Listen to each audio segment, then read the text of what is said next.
Salut, c'est parti. Alors, je suis ici avec... Qui est Sébastien. Sébastien, il est venu comme ça, me parler, il vient me donner un coup de main. Et puis on est en train de cuisiner, hein, si tu veux leur montrer là. Voilà, on a des pâtes. Des pâtes, ouais. Alors, en même temps qu'on fait la vidéo, c'est un exploit. Ouais. Alors, si ça sent le brûler, si vous voyez des fumées noires, ben, c'est qu'on a brûlé le repas. Voilà. Yes, et puis il me parle de sa life, et puis je me suis dit, ah, mais c'est intéressant, ça va aider des gens. Donc, ouais, toi, tu parlais, t'étais comment avant quoi, vous allez voir, mais avant le truc qui t'est arrivé, t'étais comment? Ah, avant d'être chrétien, oula. Vie très compliquée. Vie très compliquée. Et j'étais pas non plus un enfant qui faisait beaucoup de conneries aussi. T'étais pas? Ou t'étais? Tu faisais des conneries? Je faisais des conneries. Ah, ok. Ouais, c'est normal, ça, c'est bien. Il faut un petit peu. C'était une manière de, on va dire, de se faire remarquer, voilà, d'attirer l'attention. Pourquoi? T'en avais pas assez? J'avais pas assez d'attention. À la maison, c'était compliqué. J'avais des soucis avec ma mère. En fait, j'ai pas reçu beaucoup d'amour de ma mère. Ma mère on va dire, me méprisait pas mal. J'étais un peu l'enfant qui était dans sa chambre, qui n'osait pas bouger, voilà. Donc c'était un peu compliqué. Et du coup, à l'école, j'étais pas... Ton père était pas là ou quoi? Mon père, il travaillait, donc du coup, j'étais pas toujours, voilà, consolé, ou je me sentais seul. Donc je dessinais, c'était un peu mon passe-temps. C'était voilà, dessiner ou lire des BD, c'était ça que je faisais. Est-ce que tu te rattrapais à l'école, je sais pas?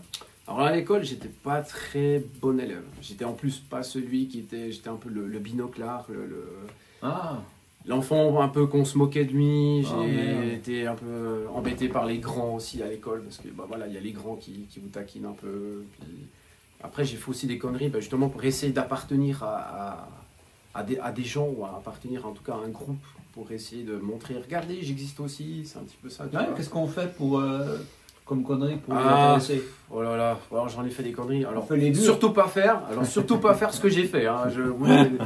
Ça apporte des problèmes. Alors moi, j'embêtais les personnes âgées. Voilà. Je dis la vérité. Peut-être leur gueule, et puis les autres, ça les fait marrer. Alors en fait, on allait vers un papy, puis on lui disait, ah monsieur, excusez-moi, vous auriez l'heure? Et on avait un tas de feuilles, puis on lui balançait les feuilles sur la tronche, et après on se cassait en courant.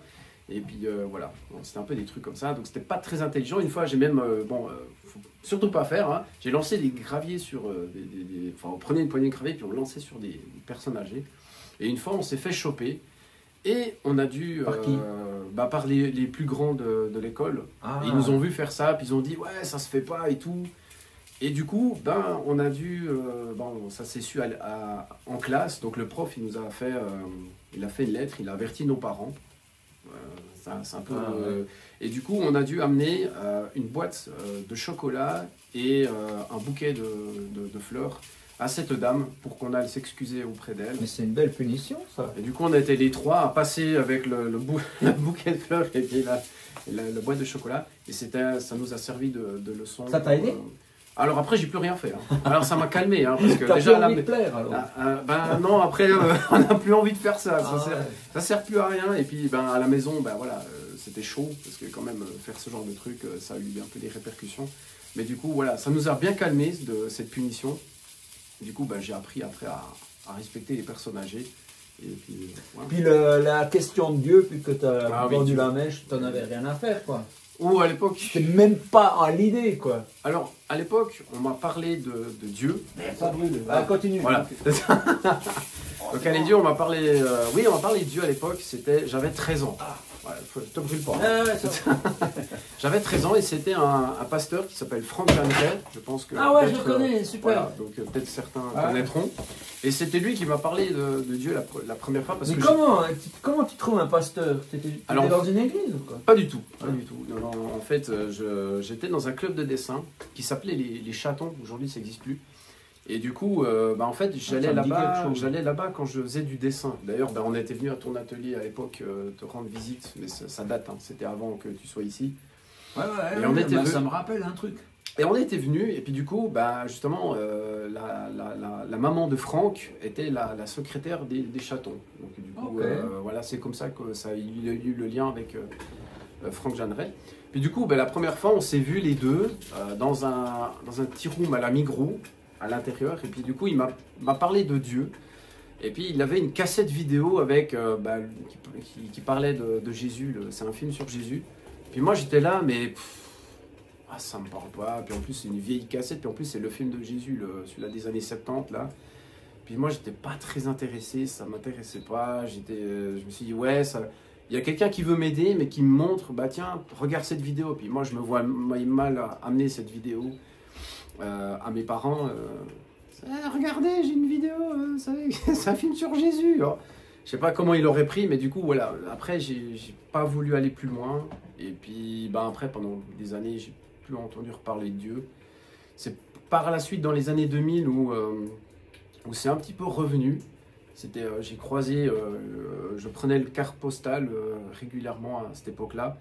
Et puis, j'avais rencontré une demoiselle qui était super sympa et chou. Elle est super beau, elle est belle, hein. Oui, bah, je l'admets, elle était très jolie. Ah ouais, elle est jolie. Elle était très jolie, c'est vrai. Oui, bah tu oui. t'es dit, tiens, je vais m'approcher d'elle, je vais voir ce qui l'intéresse dans la vie. Je sais pas, ouais, il y a eu un truc, en tout cas, il y a eu un intérêt, et puis je sais pas, puis je me posais des questions, puis après on a créé des liens, hein, on a discuté et tout, et puis c'est là qu'elle me parlait justement de Jésus. Voilà. Oh mince, pas de bol, hein. Pas de bisous possible, qu'est-ce qui se passe? Ouais, c'était un peu, je me suis dit, ah ok, d'accord, ok, et finalement, bah...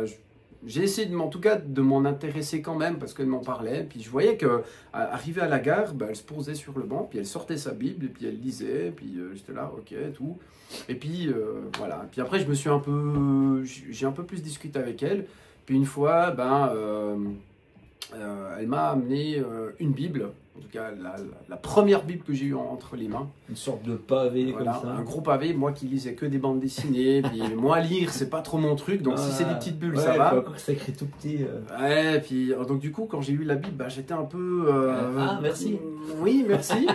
Et en plus, arrivé à la maison, j'avais un peu honte. Donc je me suis dit, bah, faut pas que mes parents voient ça. Qu'est-ce qui aurait pu se passer? Ils auraient dit quoi là? J'en sais rien. Mais j'avais un peu peur de leur réaction. Enfin, en ce moment-là... Ils te regardent bizarre. Je sais pas, qu'est-ce que tu fous avec ça? Je sais pas, j'en sais rien. En tout cas, je comprends. Voilà, j'étais un peu désemparé. Et du coup, bah, qu'est-ce que j'ai fait? Bah, je l'ai mis dans ma table de nuit. Et puis voilà, c'est resté là. T'as pas lu? Et puis finalement, quand j'ai vu tout ce qu'il y avait à lire, je me suis dit, ah punaise, mon Dieu, mais il faut lire ça. Puis moi, j'étais là, mais ça m'a un peu découragé. Honnêtement, c'était pas trop mon truc. Puis finalement, voilà. Donc après, elle m'a amené en fait dans son église et puis aussi. Donc je suis allé une fois à l'église. Quoi, genre une messe quoi. Ouais, c'était. Non, il y avait. C'était petit. Il y avait petit comité. C'était vraiment. Il y avait quelqu'un. Ben, il priait, voilà, il priait, il y avait de la louange, oui, c'était pas « Et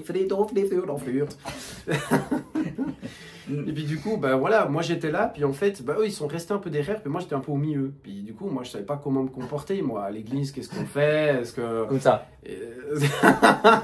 On reste on bouge pas, ou je sais pas. Ouais. Et du coup, ben, les gens ont commencé à chanter une louange, puis moi, ben, bien sûr, moi qui connais pas trop, ben, je vois tout le monde faire. Alors je me lève, je reste, et puis je fais comme ça, comme eux ils font, ils tendent les mains. Il faut mimer. Et puis moi, je faisais la même chose, puis du coup, je fermais les yeux, puis de temps en temps, je les rouvrais pour voir si d'un coup, ça se fermait pas. C'est comme ça, c'était véridique. Si les gens disaient, mais qu'est-ce qu'il fout? Et puis à un moment donné, ils se sont tous assis, puis moi j'étais là, bon, bah je me rasseye ici. Et c'était. Qu'est-ce qu'on ferait pas pour une copine, hein? Mais apparemment, elle n'était pas intéressée par moi. Donc, voilà. Elle te l'a dit sur le moment. Mais j'avais dit une fois, ouais, je l'aime bien, puis non, c'est juste de l'amitié et tout. Donc, c'est la vie. C'est comme ça. Essayez pas plus. Mais quand même, t'as été à l'église parce que je suis quand même allé à l'église, ouais. Tu t'es dit, il y a peut-être moyen. Alors après, voilà, mais j'ai fait ma première expérience et puis j'étais un peu pas très bien en fait. Je me suis dit, ah c'est ça l'église, ok. Ouais. Puis après j'étais là, puis je t'écoute, mais bon, finalement ça te parle pas. Ouais. Puis après, par la suite, j'ai fait du dessin parce que moi j'aime bien le dessin aussi. C'est bien ça. Et j'ai fait de l'illustration pour un prof d'anglais qui s'appelle David Simonet, qui a une école à Auvergnat. Et j'ai fait des dessins avec lui. Donc en fait, lui, c'est un créateur de contenu anglais. C'est lui qui a créé sa propre méthode. Et puis, il avait besoin de dessins pour accompagner les exercices et tout. Et moi, voilà, ça s'est fait par... justement, encore une fois, j'ai atterri dans une autre église, au centre de vie, à l'époque, avec le patron du club de dessin Les Chatons. Et il m'a dit, mais viens, il y a un culte déjeuner au centre de vie. Viens, c'est sympa, il y a une bonne ambiance. Un culte déjeuner. Voilà, en fait, voilà, c'est ça. Voilà, il y a un culte déjeuner. Mais tu peux manger. C'était le dimanche, voilà, Okay. voilà. Et du coup, je me suis dit, si c'est bien. Puis si lui me dit que c'est bien, je me dis, je vais peut-être y aller. Pourquoi pas? Alors après, j'y suis allé. Après, voilà, encore une fois, voilà. Bonjour, asseyez-vous. Alors on s'asseye. On se lève, on va chanter. Alors on chante. Après, on se rasseye, on écoute le pasteur. On se relève encore, on chante et on se rasseye. Mais t'écoutes un peu ou bien tu fais juste des exercices? Tu crois que t'étais au jogging ou t'écoutes rien en fait? Si, mais j'étais peut-être pas très réceptif finalement. Oh, mec. Aïe, aïe, aïe. Puis du coup, voilà, j'ai fait ça. Du coup, puis après, je suis quand même retourné plusieurs fois au centre de vie, quand même, l'air de rien. Pourquoi? Je sais pas. Il y a quelque chose. La fille n'était pas là? Non, elle n'était pas là. Non, elle n'était pas là. Mais pourquoi? Je T'avais sais besoin pas. de faire d'exercices, c'est ça? Peut-être. T'as cru que c'était une salle de jogging? Non, mais même pas. Mais je sais pas. Mais en fait, je suis allé et puis je me suis dit, mais ouais, mais il y a quelque chose peut-être qui me parlait intérieurement. Peut-être il y avait quelque chose, mais peut-être que je le sentais. Les gens étaient gentils. Il y avait des gens gentils, mais après j'étais un peu timide aussi. Parce à l'époque, j'étais pas le. Ouais, plutôt discret. C'est vrai que moi j'aime bien faire le pitre, j'aime bien déconner et tout, mais là à cette époque-là, j'étais un peu, quand il y a du monde, on reste tranquille. Pas, quoi. Ouais, tu connais pas trop les gens, puis t'oses pas trop. Alors je reste un peu vers ceux que je connais un petit peu. Et puis après, je suis allé plusieurs fois, puis à un moment donné, il y avait des gens qui disaient ouais, ceux qui veulent se lever. Pour donner leur se lever pour donner sa vie à Jésus. Voilà, il y a un truc comme ça. Du coup, moi, je suis allé. Je suis allé. En fait, je me souviens, je me suis levé, puis je suis allé. J'ai dit oui. Puis après, il y avait David qui était là, mon patron, pour qui je faisais les dessins. Il était là, puis il m'a pris l'épaule, puis il a prié pour moi. Puis en fait, c'est donner sa vie à Jésus. C'est marcher avec lui, c'est se convertir. Sauf que là, à ce moment-là, j'ai fait mon premier pas, mais il était... T'as rien senti? Je pense, j'ai rien senti. Puis j'ai fait mon premier pas, mais c'était pas... Je pense, il y avait une bonne intention, mais je sais pas s'il était vraiment sincère ou parce que je faisais ça, parce qu'il y avait une pression sur moi. Je sais pas. En tout cas, j'ai fait mon premier pas. Mais après, voilà, je suis retombé un peu... Après, j'ai continué à faire ma vie, à faire n'importe quoi. Donc tu l'avais pas vraiment donné, quoi. J'ai pas vraiment donné. J'ai fait mon pas, mais voilà, ouais. Mais sans plus, quoi. Ouais. Donc du coup... T'as pas demandé quelles sont les conditions? Non, pas du tout. dit, donne ma vie, mais je fais ce que je veux. Ouais, c'est un peu ça, voilà. Je fais ma vie, voilà. Tu l'as prêté pour le temps du culte, quoi. C'est un peu ça, voilà. J'ai pas fait plus que ça. Voilà. Et puis après, en fait, la conversion s'est faite beaucoup plus tard. En fait, elle s'est faite en 2020. Parce que là, tout ce que je vous ai raconté, ça s'est passé dans les années 2000. Donc c'était en 2006. La rencontre avec cette jeune fille, c'était en 2005. Donc vraiment, après, plusieurs années se sont écoulées. Après, quand j'ai fait de l'illustration avec... justement ce prof, il me parlait de Dieu aussi. Donc, puis c'était intéressant parce qu'il a un peu cassé des codes que j'avais dans ma tête. Parce que pour moi, Dieu, c'était juste voilà, le truc un peu catholique, un peu les gars avec les robes. Hein. Des fois, je dis nappe de table, mais voilà. Et puis du coup, en fait, je voyais que c'était ça. Puis en fait, lui, il me parlait de Dieu, mais vraiment de manière autre, pas de manière religion. Il m'a même fait écouter des musiques chrétiennes plutôt modernes, The New Boys. Je sais pas si ça parle à certains, en tout cas, c'est très connu, en tout cas aux États-Unis. Donc c'est très dynamique, c'est pas rien à voir avec le oh, veux-tu de moi. Voilà le truc, parce que moi je suis quelqu'un qui aime le rock, qui aime beaucoup cet univers, le rock, le metal, enfin tout ça. Donc j'ai eu aussi des périodes très sombres, hein, aussi, hein. Je suis aussi tombé un peu dans le dark aussi. J'ai eu cette période un peu gothique, un peu très en 2008. J'étais vraiment très mauvais, puis je suis pas resté très longtemps, je pensais y rester 10 ans, et finalement, je suis resté que 6 mois. Voilà. Et voilà. Comment tu es sorti de cette période où tu étais sombre? Oula, ouais, c'était à l'époque où j'avais tous des pics, des clous, des machins partout. J'avais vraiment un style très sombre. Mais en fait, c'est parce que en fait, quand j'étais gothique, sombre, j'écoutais du death metal, j'écoutais beaucoup des choses glauques. J'avais des t-shirts avec style pentagramme, des trucs comme ça. Et en fait, ben, je me rendais compte que les gens, je leur faisais peur en fait. Mais c'était agréable, au moins tu existes. Mais je disais rien en fait. Je disais rien. C'est comme dans le train, par exemple, j'allais vers une dame et je disais bonjour, je peux m'asseoir. Elle avait peur quoi. J'avais l'impression de la terroriser. Mais c'est bien ou c'est pas bien? T'as trouvé ça cool quoi? Non, je me sentais un peu. J'avais l'impression d'être horrible ou d'être quelqu'un qu'on me rejette. Ou je sais pas, en fait, moi, j'avais pas l'impression de dégager ça, mais les gens me voyaient comme quelque chose de bizarre, en fait. J'ai eu des remarques sur mon look. C'est pour ça que t'as arrêté, alors? Ouais, puis après, ben, j'avais la police aussi. Des fois, une fois, j'étais à la place Purie, puis il y avait la police qui passait à côté de moi en voiture. Et puis ils me regardaient un peu, genre, est-ce qu'on l'arrête ou pas? Ou je me suis fait arrêter aussi par la police, enfin, police ferroviaire dans le train, ou parce que voilà, j'avais un look un peu... du coup, j'avais l'impression que je dégageais quelque chose de mal, alors que pas du tout, j'étais tranquille, mais c'est vrai que ça faisait peur aux gens, quoi.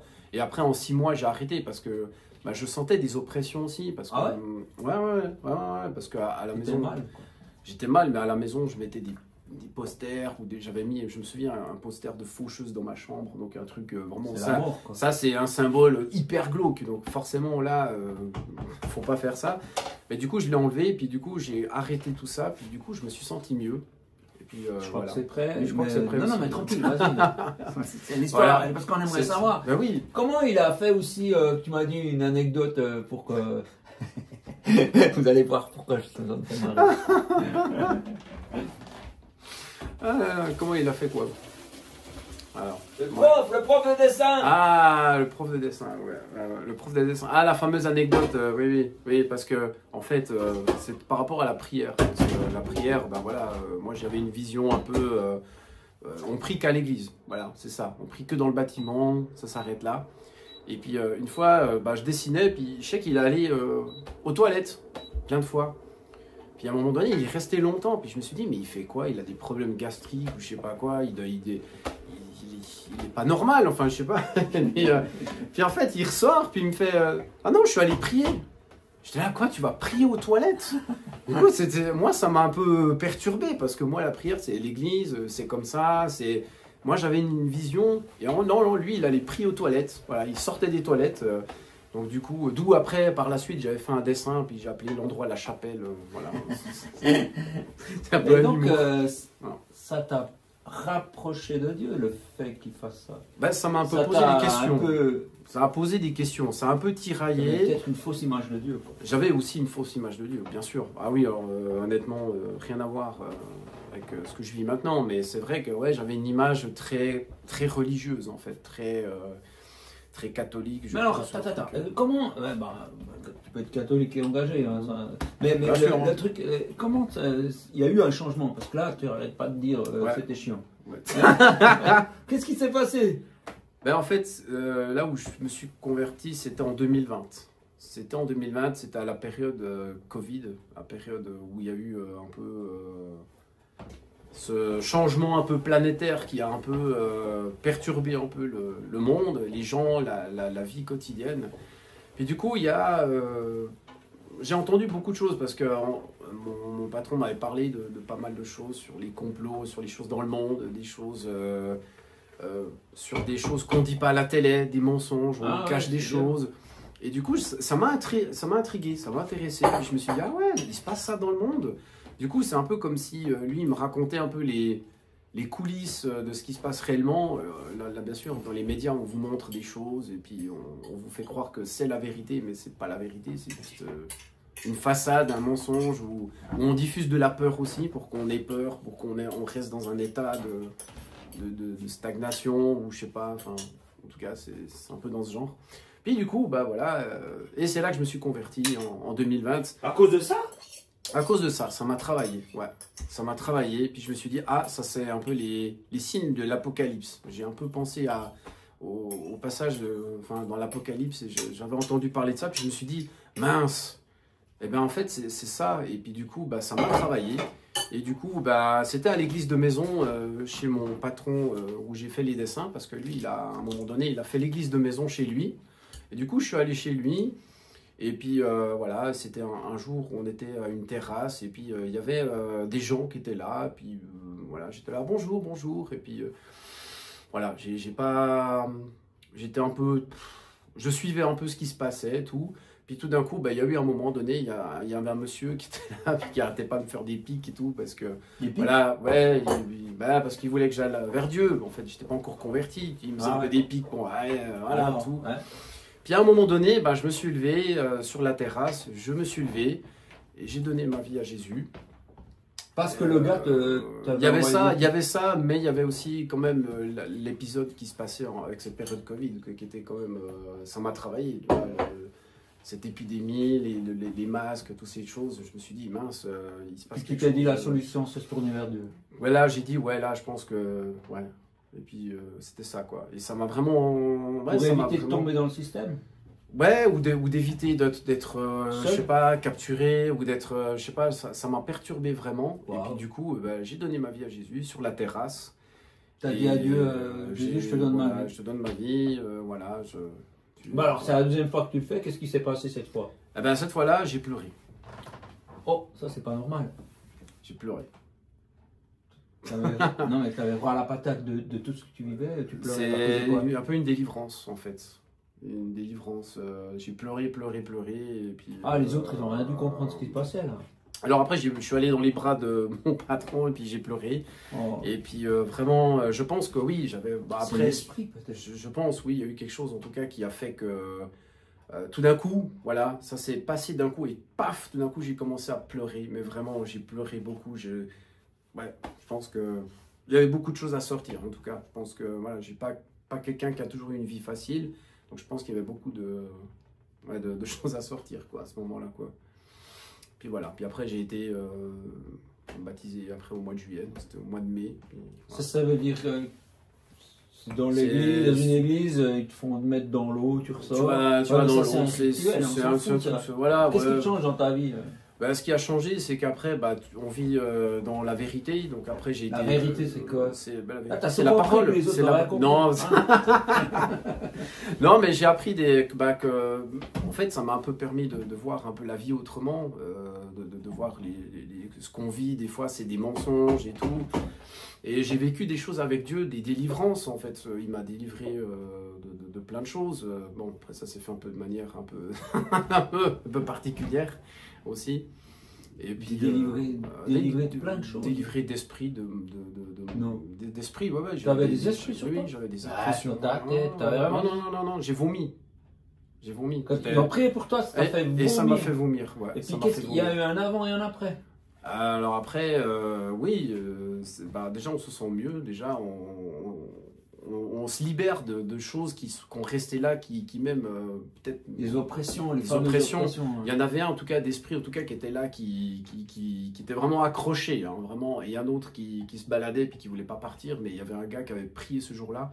J'étais dans une autre église de maison, on faisait un peu mixte, enfin on faisait Auvergnat, Lausanne, Auvergnat, on était un peu la même équipe, mais on changeait d'endroit. Ouais. Et il y avait un gars qui a prié là, puis il y avait un esprit qui voulait pas partir et tout, puis il a prié comme ça, tac, tac, tac, très fortement, et d'un coup l'esprit est parti. Du coup j'ai vomi beaucoup, vraiment... c'est vraiment, mais ça sortait, mais waouh quoi, vraiment c'était violent. C'est pas lié au fait que tu as mangé avant? Pas du tout, même pourtant j'avais même mangé peu, mais j'ai vomi énormément. Non, j'étais pas malade. Donc c'est quelque chose qui physiquement, tu vois un esprit qui sort de toi, tu vois vraiment le avant quand il était là, puis le après quand il est plus là? Vraiment dans ta vie, il y a une différence. Alors il y a eu des combats quand même, parce que voilà. En général, si jamais vous n'êtes pas familier de ça, ils reviennent. Il faut c'est bien de chasser un esprit, mais après il faut que Dieu prenne la place, parce que sinon ils reviennent reprendre leur place, quoi. Ouais, puis voilà, et après c'est un peu compliqué. Ouais, c'est cool. Alors, mais voilà. Coup, et puis tu dirais que ta vie, t'as donné ta vie à Jésus, ça veut dire quoi? Ça paraît une phrase toute faite, quoi.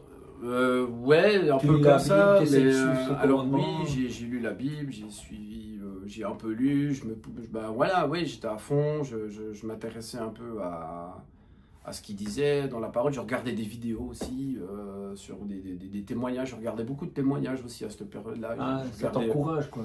Ouais, bah, un peu pour voir aussi ce que les gens vivent, puis dire, ah ouais, eux, ils vivent ça aussi, tout. Et puis, ouais, ça m'a permis un peu de... Est-ce que ça a changé quelque chose, par exemple, dans ta relation avec ta maman? Alors, le problème, c'est qu'avec ma maman, j'ai dû aussi, à cette période-là, j'ai demandé pardon à des gens, j'ai demandé pardon à des choses que j'ai faites. Par exemple, j'ai menti sur des choses, j'ai demandé pardon pour avoir piqué des choses. Voilà, oui, on demande pardon, on essaye de mettre en ordre les choses, quoi. Puis en plus, moi, ça me tenait à cœur aussi, d'une manière, pour pouvoir aussi être sincère et tout. Et puis après, alors avec ma mère, c'est vrai qu'on s'était pas vu pendant des années parce que mes parents, ils ont divorcé quand j'avais 11 ans. Donc après, mon père, il s'est remarié, donc j'ai eu une ex-belle-mère. Et puis après, ça a un peu dérapé, puis voilà, donc c'était un peu compliqué. Vie de famille très mouvementée, un peu montagne russe. Ça va mieux, et voilà. Alors ma mère, je l'ai revue à ma période de conversion en 2020, et puis on s'était pas vu pendant à peu près 7 ans. Et puis je suis allé, c'était un peu mon plus gros truc parce que j'ai demandé pardon à plein de gens, mais c'était facile parce que voilà, c'était des personnes que je connaissais, donc la démarche n'était pas compliquée en soi. Là, ma mère, c'était autre chose parce que voilà, ça fait 7 ans, puis est-ce que ça va aller, puis est-ce que c'est vraiment... J'avais un peu une pression, quoi.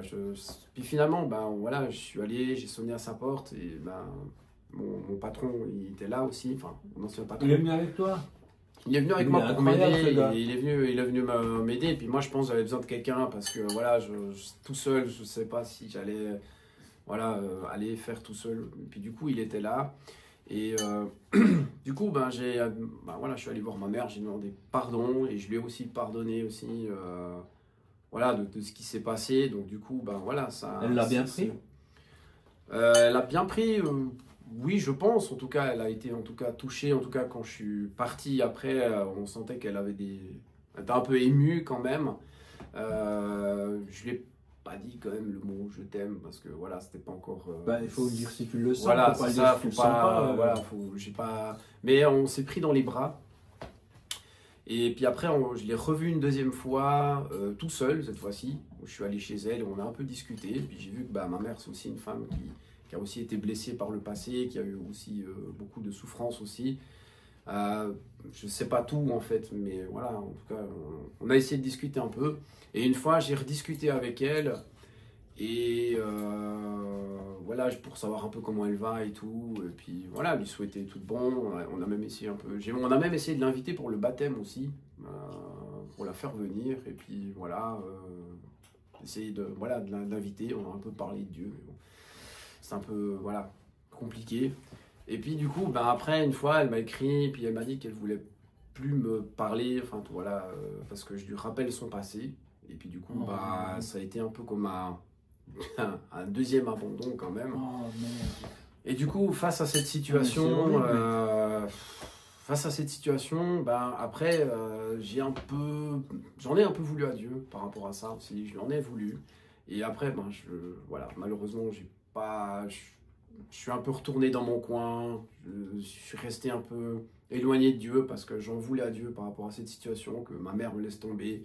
Je comprenais pas pourquoi, puis j'essaye d'arranger les choses, puis finalement, ça va pas quoi en fait. Et puis je me dis, mais mince, tout, puis j'étais frustré, j'étais pas bien.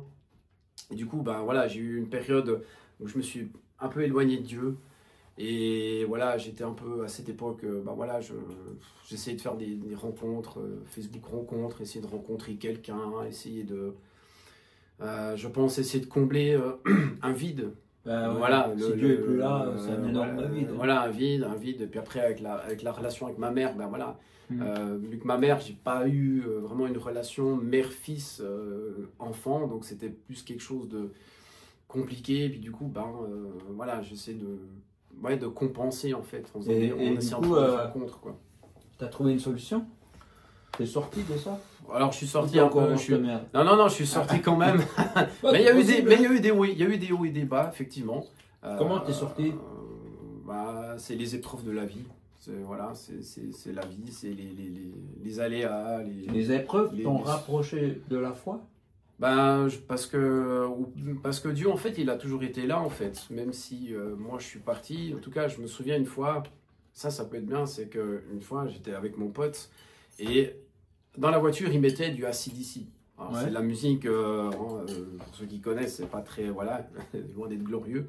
Mais musicalement, c'est cool. Voilà, voilà. Mais finalement, c'est pas ça qui est bien. Ouais. Puis tout d'un coup, il a changé de poste et tout d'un coup, il y avait la musique du prince d'Égypte, le film d'animation qui parle de Moïse. Et c'était la chanson When You Believe, un truc comme ça là. Et puis ça m'a touché parce qu'à l'époque, j'étais à fond sur. J'aimais bien le personnage de Moïse. C'est l'histoire de Moïse m'a marqué. Puis du coup, c'est comme s'il y a eu des petits appels de Dieu au quotidien. Il y a eu des petits appels de Dieu. Donc Dieu, en fait, il est toujours là, même si j'étais à gauche, à droite, même si j'étais dans mes délires, dans mes pensées, pas forcément saines non plus. Ben, il a toujours été là, en fait. Il a fait comme des clins d'yeux. Il est là. Tout d'un coup, il... T'as reconnu, quoi. Et j'ai reconnu parce que, en fait, je sais qu'il peut toucher mon cœur avec des petites choses. En tout cas, avec des petites choses, je sais que moi, je suis sensible aux petites choses. Les petites attentions comme ça, tout de suite, ah ouais, mais ça, c'est Dieu, ça. Ah oui, puis moi, je ne crois pas au hasard. Donc moi, si je vois ça, si j'entends cette chanson, je me dis, c'est forcément Dieu qui me fait qui me dit, hey, je suis là. Et puis voilà. C'était le cas, quoi. Et c'était le cas. Donc voilà. Et il y a eu plein de petites choses comme ça. Et puis après, en 2022, après, je suis revenu un peu vers Dieu parce que j'étais pas bien, en fait. J'étais pas au top. Et puis du coup, voilà. Puis ça t'a aidé de revenir. Ça m'a aidé de revenir, j'ai pu vivre des choses aussi avec lui aussi. Positif quoi. Positif quand même, donc voilà, après tu vis aussi des choses incroyables aussi, hein. Des fois c'est un peu fou, mais ça existe, c'est réel, donc voilà. Je sais pas, tu parles de quoi? Une balade en forêt, parce que Alain il va en forêt aussi. Ouais. Donc voilà, donc une fois je suis allé en forêt parce que je partais de chez mon père qui habite au Locle et puis je rentrais chez moi, puis je me suis dit tiens je vais aller en forêt pour prier. Alors bon, sauf que là il faut monter un petit peu quand même, hein, puis une fois j'ai pris un temps avec Dieu et je suis rentré dans une dimension juste incroyable, mais vraiment comme si je pouvais passer d'un monde à l'autre mais sans voir. Mais vraiment en mode je rentrais tout. Et j'ai pu parler avec Dieu dans la forêt. J'ai dit, Seigneur, il y a tous mes soucis, tout. Et puis j'étais bien, puis j'étais au milieu de ces arbres et j'ai senti une présence incroyable. Moi, j'étais tout petit au milieu des arbres, mais il y a comme un espèce de dôme, de protection. On se sent, mais vraiment, il y a quelque chose d'énorme. Il y a un truc géant qui est là. Et puis du coup, j'ai pris un bon temps, c'était super top. Wow. Vraiment, j'étais bien, j'ai pleuré. Et en plus, j'ai fait ça en plein hiver, au mois de janvier. Donc, mais vraiment là, j'ai senti la présence de Dieu, mais puissante, quoi. Vraiment cette présence forte, vraiment ce côté puissant. Et après, quand je suis parti, voilà, je me sentais bien. Puis après, d'un coup, je suis parti, je vois un peu, je me dis, qu'est-ce que je vois derrière? Et puis en fait, il y avait le diable au loin qui me regardait. Mais tu rigoles, tu l'as vu? Non, je l'ai vu en vrai. Il s'est matérialisé au loin. Mais j'étais pas sûr au début. Je me suis dit, mais je vois quelque chose, mais c'est pas normal. Et j'ai regardé au moins 3 fois. Et puis effectivement, c'était le diable au loin qui. Il ressemble à quoi? Il ressemble à... il est moche, voilà, tout simplement. Il est rouge, rouge avec des cornes, un peu comme le cliché. Comme on peut... Ouais, c'est pas si un cliché que ça. Enfin, il y a plusieurs clichés de ce genre, mais en tout cas, c'est pas si loin que ça, finalement. Et ça voulait dire quoi, alors? Je pense que c'était parce que, voilà, j'ai pris un bon temps avec Dieu, puis je pense que c'était un moyen de se dire, ça lui plaît pas en fait, voilà. Parce je vais essayer de te ravoir. C'est un peu ça, c'était un peu, fais gaffe, on va se revoir, c'est un peu dans ce genre-là, un peu, donc du coup, mais voilà, j'ai vécu du côté du plus fort. Voilà, oui, de toute façon, Dieu est toujours plus fort. J'aime bien ton histoire, parce que, si tu veux, c'est la vraie vie, c'est pas, j'arrive à un truc, puis après tout baigne, c'est la vraie vie, ça. Ouais, puis moi, je pensais ça. La vie, toute ta vie, c'est un cheminement. Tu vois. Toute ta vie, tu vas avancer. Et puis il y a des hauts débats, mais vraiment, écoute les signes, les petits appels de Dieu, et reviens.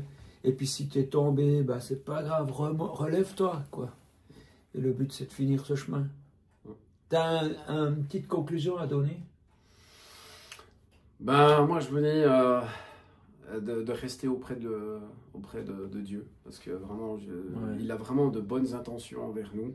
Même si des fois on ne comprend pas tout, même si des fois ça paraît dingue, même si... Je sais en tout cas que tous ces derniers temps, avec tout ce que j'ai vécu, il est là. Il pourvoit, même quand on prie. Vraiment, il se passe des choses. Il est là. Vraiment, il nous aide, il nous protège. Vraiment, il est fidèle, quoi, comme il le dit. Donc vraiment, c'est bien d'être auprès de lui. Vraiment... Même s'il y a des épreuves, même si c'est pas simple, il est toujours là. Il ne vous lâchera pas, il vous aime énormément. Il fait pas du semblant, il vous aime vraiment, vraiment, vraiment. Et il sait vous toucher, chacun à votre manière, à votre propre sensibilité. Mais en tout cas, ouais. Finalement, dans ta vie, tu as rencontré Dieu, ça a eu des hauts débats, mais qu'est-ce que tu dirais de cette rencontre? C'était une chance ou c'était quoi? Je pense que c'est une libération et puis de retrouver un papa, un père qui... Voilà. Père éternel, comme des fois je dis. Donc voilà, c'est plus un père qui prend la main de son enfant et puis voilà, c'est plus quelqu'un qui vous prend par la main et qui... Voilà, Dieu veut vous adopter, approchez-vous de lui. Et quand on donne sa vie à Dieu, comme tu l'as dit, on vit une nouvelle naissance et puis on est avec ce papa qui est aussi une maman. Il est tout ça. Voilà. Et tout est prêt. Yes. La salade a un bon goût. Wow, une bonne sauce. Donc nous on va aller manger et puis on espère que voilà, vous avez passé un bon temps avec nous.